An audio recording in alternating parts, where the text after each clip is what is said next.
Buenos días, mi nombre es Ariana Belén Ayala Romano, curso segundo semestre de la licenciatura de Enfermería y Obstetricia y hoy vengo a hablarles sobre la oxigenoterapia. Primero que nada debemos saber sobre el sistema respiratorio. El sistema respiratorio es el encargado del intercambio gaseoso entre la sangre y el ambiente exterior. Esto ocurre a través del acto involuntario de la respiración, el cual el oxígeno es inhalado dentro del cuerpo para posteriormente ser distribuido a todos los tejidos. Tenemos la hipoxemia, que es la disminución de la presión arterial de oxígeno y de la saturación de hemoglobina en la sangre arterial, la cual es menor al 93%. Esta puede ser causada por tres factores. Primero es la disminución de la presión arterial de oxígeno inspiratorio del medio ambiente, una hipoventilación alveolar y una dificultad de la distribución de oxígeno del organismo. Otro término es la hipoxia, la cual es la disminución del oxígeno en la célula, provocando así una disminución en la producción de energía. En este término puede haber una hipoxia sin una hipoxemia o puede ocurrir una hipoxemia sin hipoxia o pueden ir juntas. Tenemos lo que es una insuficiencia respiratoria. La insuficiencia respiratoria es la disfunción del sistema respiratorio provocando un desequilibrio entre el intercambio gaseoso de oxígeno y dióxido de carbono. Se mantienen unos niveles de presión arterial del oxígeno inferiores a 60 milímetros de mercurio. Ok, como tal, la oxigenoterapia es un tratamiento que previene o trata la hipoxia, el cual pretende satisfacer las necesidades de oxígeno de los tejidos, los cuales están siendo dañados.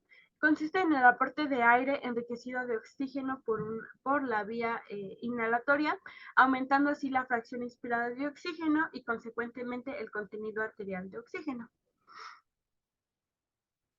Es una terapia farmacológica. Para poder administrar la oxigenoterapia debemos de tener las siguientes indicaciones. Primero que nada se debe de administrar ante la presencia de la dificultad respiratoria con signos de hipoxia. En esta indicación el tratamiento es inmediato. Cuando el valor de la presión arterial sea menor a 60 milímetros de mercurio, correspondiente a una saturación de oxígeno menor al 90%. Y el cual revela las necesidades de una instauración de oxigenoterapia. Y el modo de proceder dependerá de las necesidades del paciente, en las cuales se dividen en dos grupos, las cuales pueden ser en situación aguda o crónica. Cuando es en situación aguda, ocurre en dos casos, puede ser una hipoxemia tisular, esta puede ser provocada por neumonías, bronquiolitis, asma o atelectasias. Estos son patologías ya diagnosticadas como desequilibrio entre la ventilación-perfusión. También pueden ser ocasionadas por depresiones respiratorias debidas a fármacos, como pueden ser cardiopatías congénitas, cianosantes y tromboembolias. Y una hipoxia sin hipoxemia, la cual pueden ser en patologías como una anemia severa, intoxicación por monóxido de carbono, esta con el fin de reducir la carboxihemoglobina. Puede también ocuparse en un shock hipovolémico o insuficiencia cardíaca. También a todo enfermo en situación crítica, la parada cardiorrespiratoria a niveles de presión arterial menores a 60 milímetros de mercurio y a saturación de 90 grados. 90%. Una hipotensión grave o shock, un bajo gasto cardíaco con acidosis metabólica o patologías con posible compromiso en el patrón respiratorio, los cuales suponen situaciones de urgencia. También en situaciones con síndromes coronarios agudos o de cuidados paliativos, los cuales no se sustenta si no sufre una hipoxemia ya documentada o registrada. Ok, en situación crónica cambia un poquito, ya que se implementa en usuarios con enfermedad pulmonar obstructiva crónica, como lo es el EPOC. Ante un episodio de agudización, el inicio del nivel del FiO2 debe ser progresivo.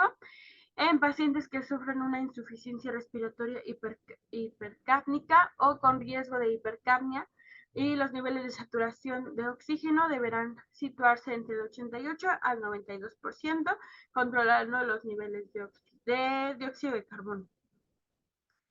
La oxigenoterapia en una situación crónica proporciona un gran beneficio, ya que, bueno, proporciona un gran beneficio en los pacientes con exacerbación aguda o hipoxemia.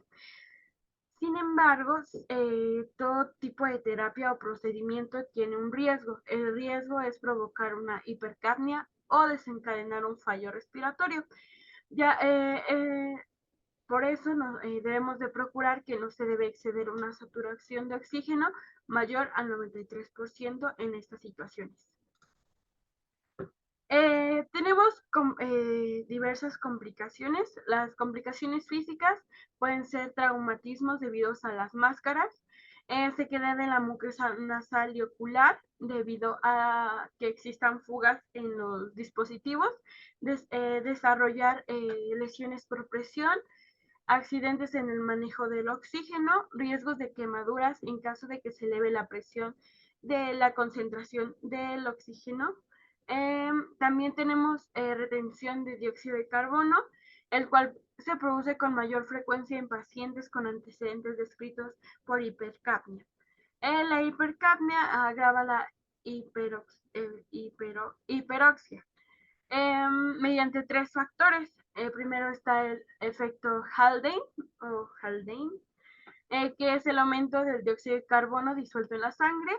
Puede ser una vasoconstricción hipóxica, que es el aumento de la tensión venosa, que incrementa la presión de dióxido de carbono en la sangre arterial, y la reducción de la ventilación minuto por disminución del estímulo hipóxico.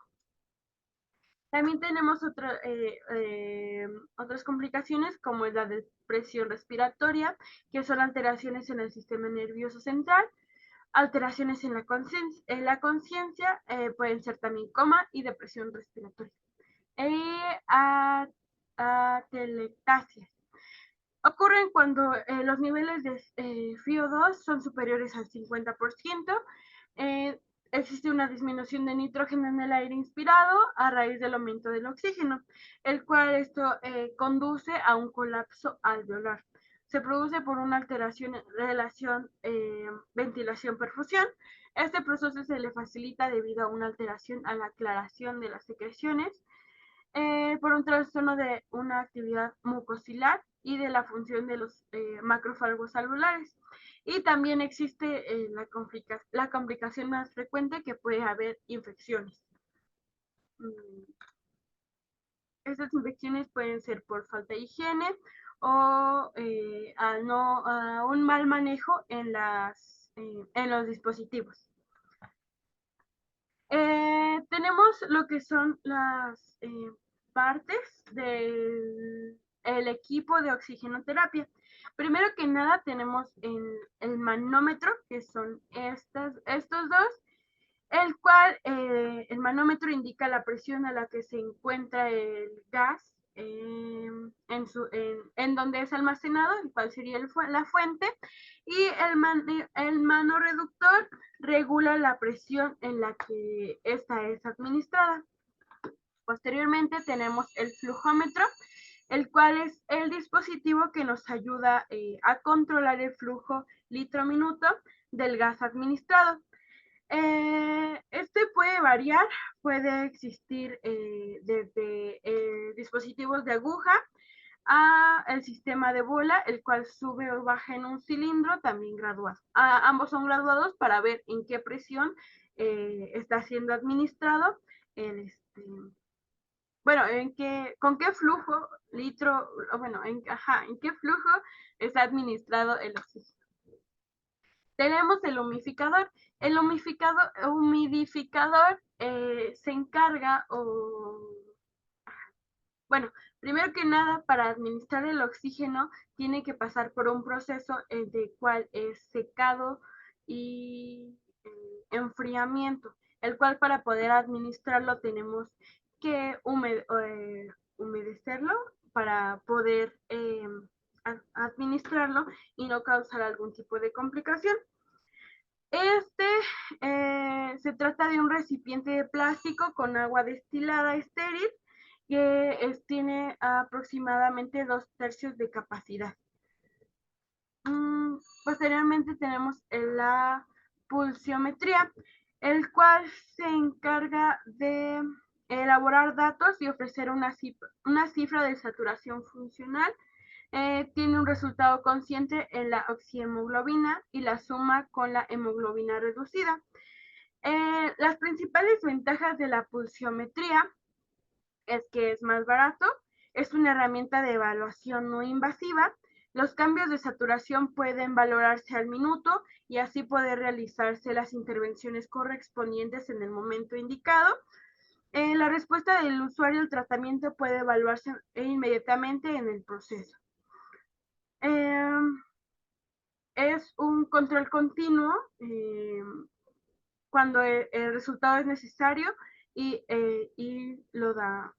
se adquiere de una forma más rápida.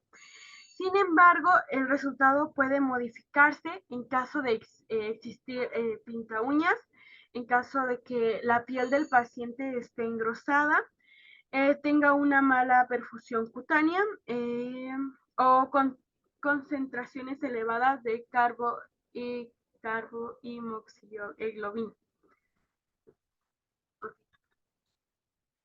Posteriormente tenemos los dispositivos los cuales se van a ocupar en la oxigenoterapia. Tenemos dos, o se dividen en dos dependiendo de las necesidades del paciente. Están los dispositivos de bajo flujo y los de alto flujo. Para empezar con los de bajo flujo, son la inhalación por parte del paciente de una parte de oxígeno o de aire enriquecido de oxígeno, pero al mismo tiempo del aire ambiental. Está indicado con una capacidad respiratoria con un patrón estable, frecuencia respiratoria y volumen corriente en rangos normales. El criterio para la utilización de la terapia de bajo flujo es principalmente que el usuario se muestre consciente y colaborador. Es decir, es el primer método en caso de que no exista un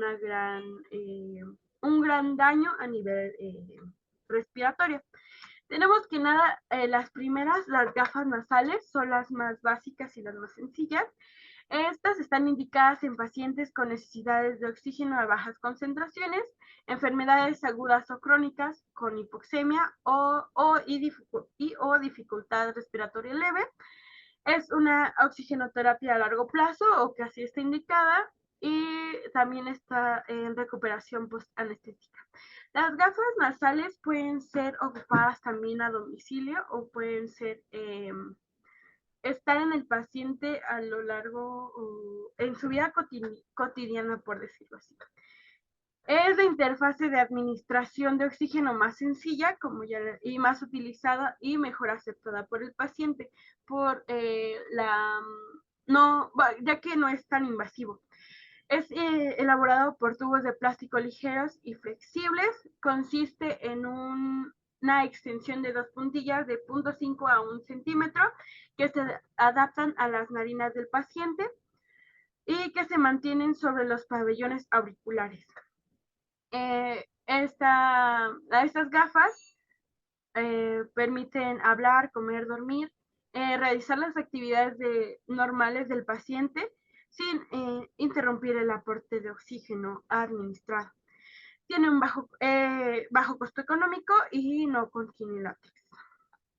Este dispositivo aumenta la concentración de oxígeno inspirado entre un 34% por litro minuto de oxígeno administrado. Se debe suministrar entre 1 a 4 litros minuto, alcanzando niveles del FiO2 del 24 al 36% de oxígeno en adultos. Se ha determinado una forma aproximada para determinar la necesidad del FiO2, que es FiO2 es igual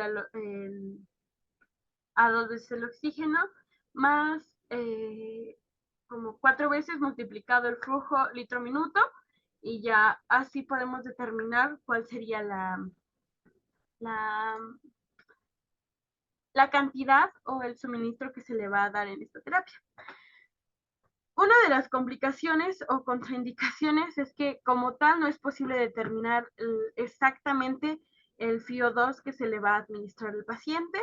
Su eficacia disminuye en respiraciones bucales o durante el sueño y se desaconseja su utilización en mayores flujos de 4 litros. O sea que es para muy bajas concentraciones.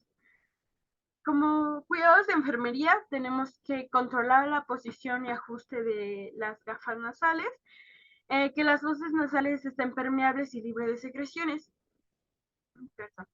Se deben de vigilar los puntos de apoyo para verificar que no exista la presencia de lesiones por presión. Mantener limpio el dispositivo favorece la higiene bucal, hidratación oral y lubricar mucosas nasales. No se debe de lubricar con aceites ni vaselinas y se debe realizar el control mediante el pulsioxímetro y para posteriormente registrarlo. Tenemos después la mascarilla simple, que está indicada en pacientes con enfermedad pulmonar aguda o crónica, con hipoxemia o dificultad respiratoria leve a moderada, durante o en caso de el transporte de urgencia del lugar del accidente al hospital, pero sea leve.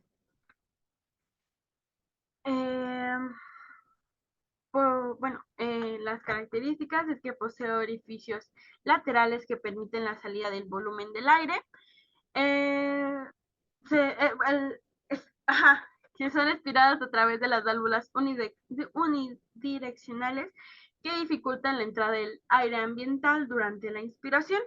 Abarca lo que es nariz, boca y mentón.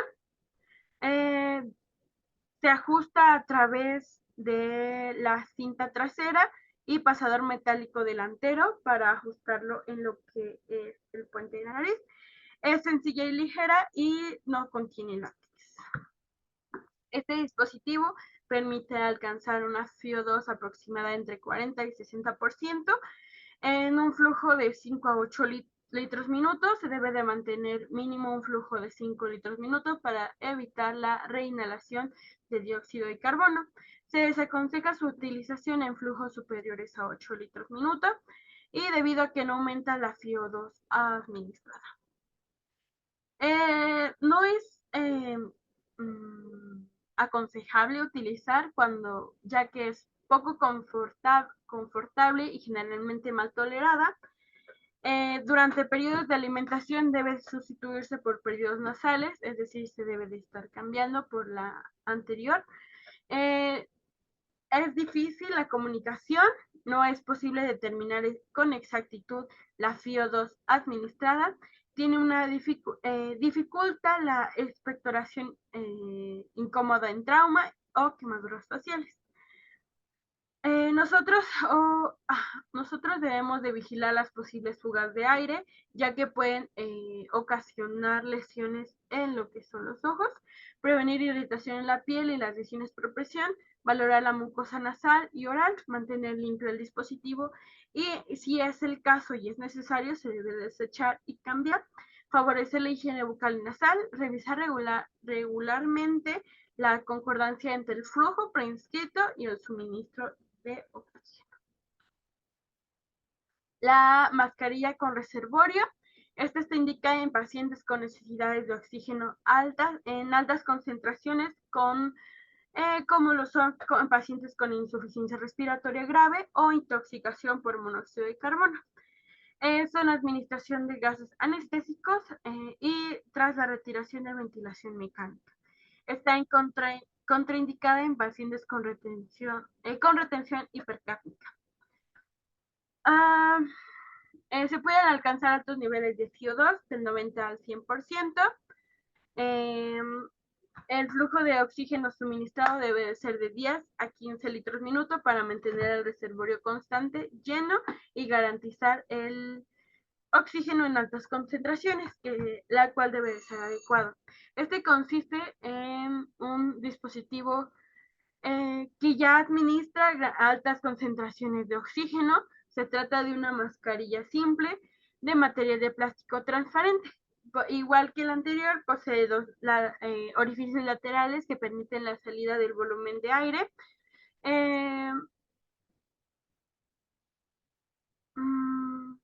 abarca nariz, boca y mentón.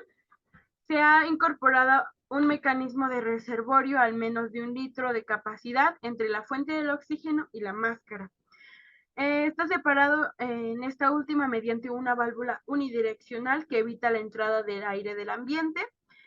El reservorio debe estar inflado de oxígeno en todo momento, para lo que será necesario un flujo mínimo, así como inflarlo con anterioridad a la colocación del paciente.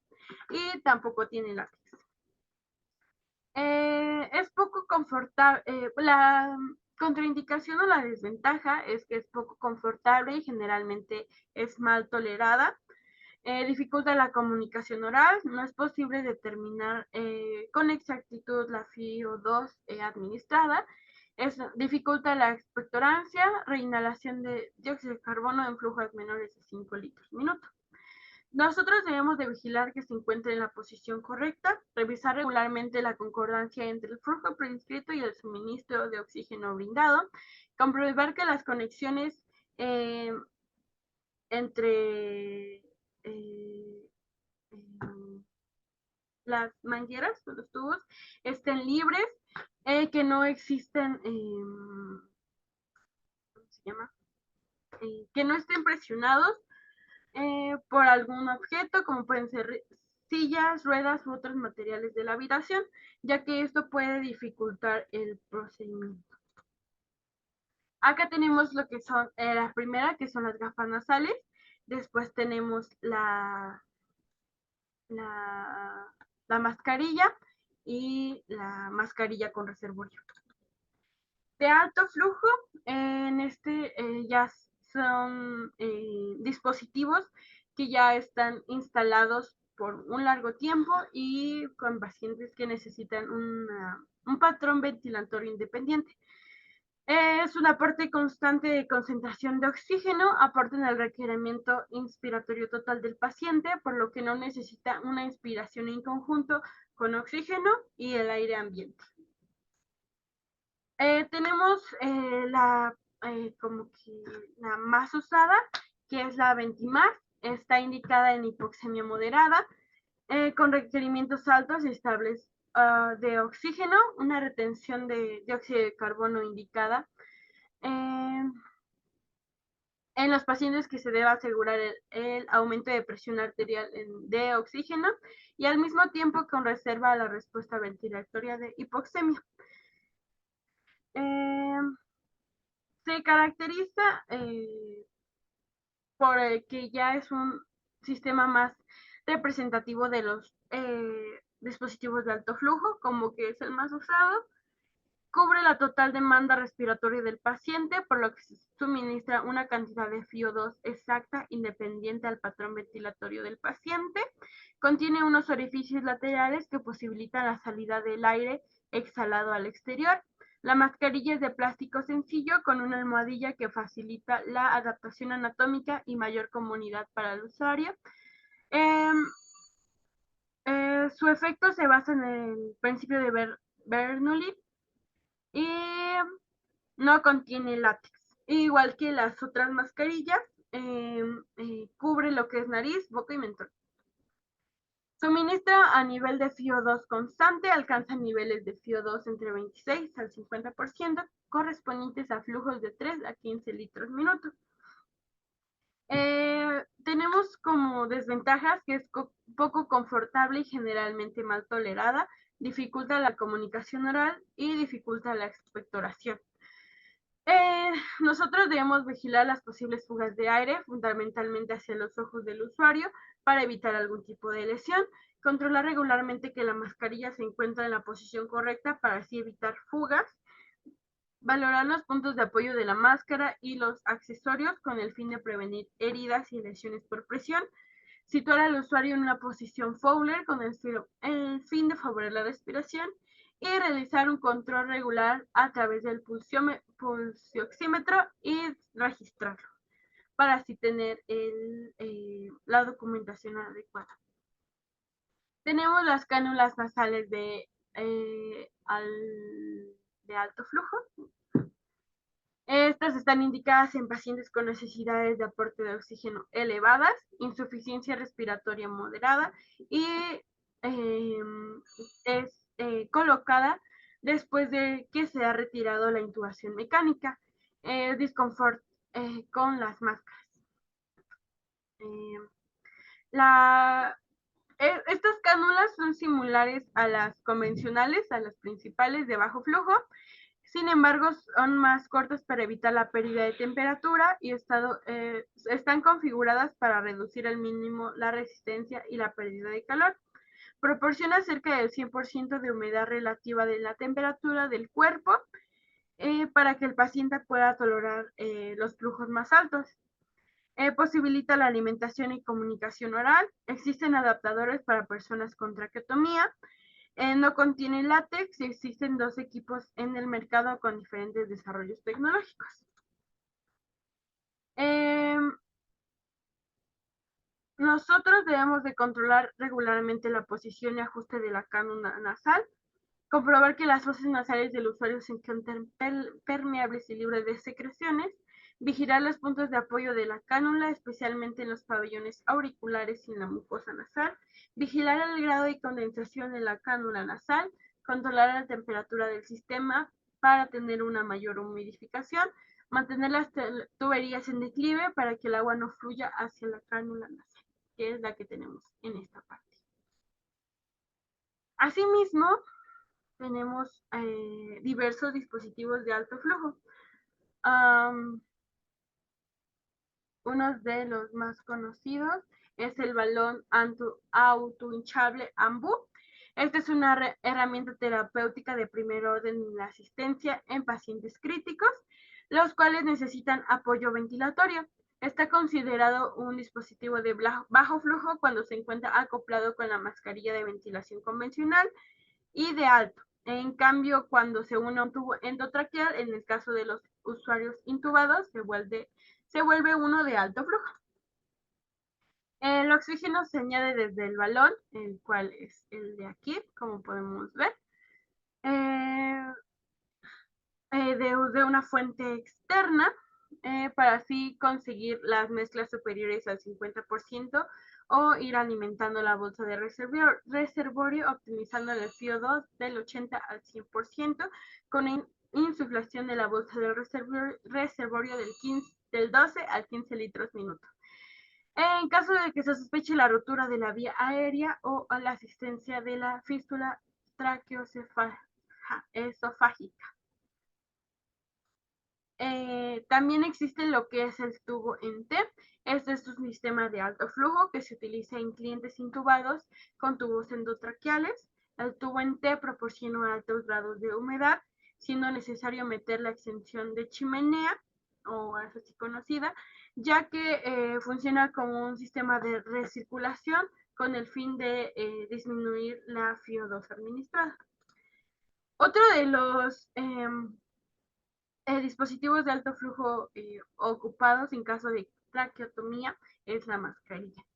Se trata de un dispositivo de plástico, el cual se ajusta alrededor del cuello de los usuarios con traqueotomía. Proporciona un alto grado de humedad, siendo necesaria la eliminación de la condensación acumulada al menos cada 2 horas, así para evitar riesgos de que se regrese por el tubo. Es de fácil instalación, ligera, desechable y transparente. Existen más dispositivos de alto flujo, dependiendo de las necesidades del paciente y de las indicaciones. Eso sería todo de mi parte. Muchas gracias.